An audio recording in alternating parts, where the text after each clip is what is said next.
Hello बच्चों, let's start this question. This question says SO2 is an air pollutant released during burning of fossil fuels and from automobile exhaust.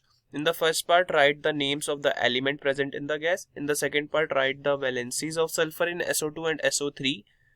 In the third part, find out the number of molecules in 5 moles of SO2. In the fourth part, calculate the number of moles in 320 gram of SO2 gas. In the fifth part, calculate the molar mass of 10 moles of sodium sulphide. हमें atomic mass दिया हुआ है sulphur का 32U, oxygen atom का 16U, Na का 23U और हमें Avogadro's constant की वैल्यू दी हुई है 6.022 मल्टीप्लाई बाय 10⁻23। अब हमें फर्स्ट पार्ट में बोला क्या गया है? फर्स्ट पार्ट में हमें बोला गया है कि हमें एलिमेंट बताने प्रेजेंट इन द गैस। तो SO2 में हमारे पास कौन कौन से एलिमेंट है? हमारे पास है सल्फर और ऑक्सीजन, ये दोनों एलिमेंट हमारे पास इस गैस के अंदर प्रेजेंट है। सो this is the answer of our first part. In the second part हमें क्या बताया गया है? हमें बताना है valency of sulphur in SO2 और SO3। तो SO2 में हमारे पास क्या वैलेंसी होगी? SO2 के अंदर हमारे पास जो वैलेंसी है दैट इज 4 और जो SO3 के अंदर है दैट इज 6।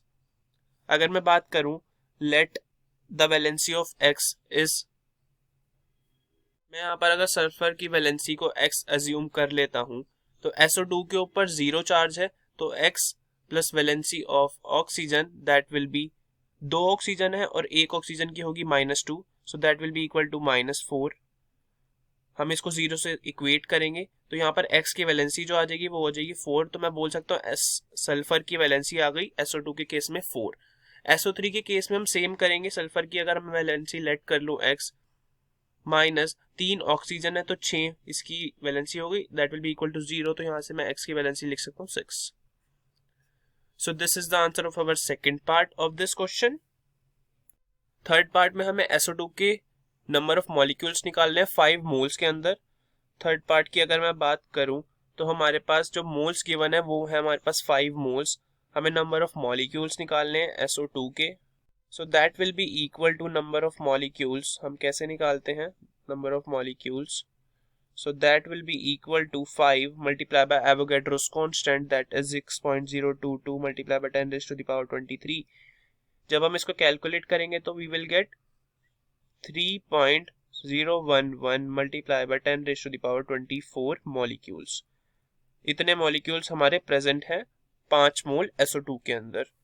फोर्थ पार्ट में हमारे पास है हमें calculate the number of moles in 320 gram of SO2 gas. तो मोल्स किसके इक्वल होते हैं? Given mass divided by molar mass के।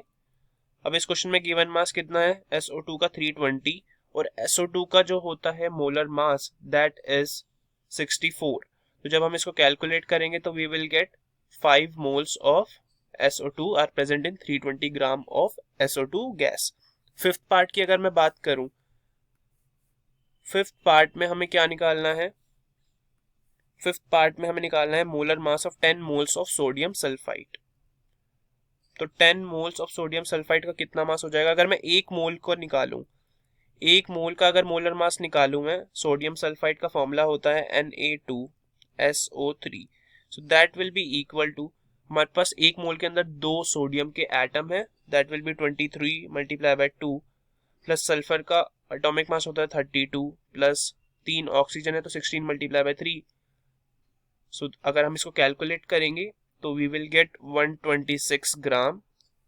अगर मैं यहीं से 10 मोल की बात करूं सो जस्ट हम इसको 10 से मल्टीप्लाई कर देंगे तो हमारा आंसर आ जाएगा that will be equal to 1260 gram.